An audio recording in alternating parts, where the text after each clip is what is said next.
Hello, everyone. I just wanted to share this quick message with you. It's grow and flow. All right. So, a lot of us, we're growing, but we're not flowing.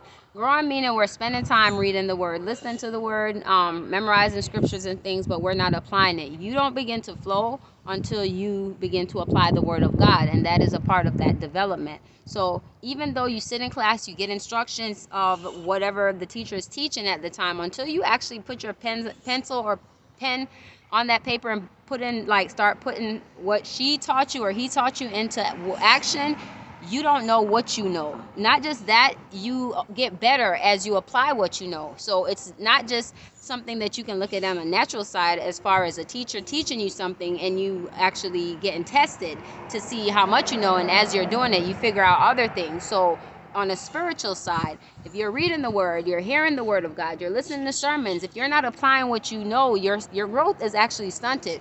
You're kind of just sitting there, receiving the information, getting filled up in a sense of physical growth where you're getting filled up with things. But that spiritual growth happens when you begin to apply what you know.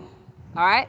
You got to apply. You have to apply. And honestly, when I thought about application, I thought about, God commanding us to read his word. That's a big part of it. So we apply a lot of other things, serving the community, helping the poor, those things that we do know that he requires of us. But we will put that over the fact that he said to read his word, right? So I just want to share that with you guys. Don't just grow, but flow. Meaning apply the word of God. Don't just read the word of God. Talk about it. Let's talk about the word of God all day.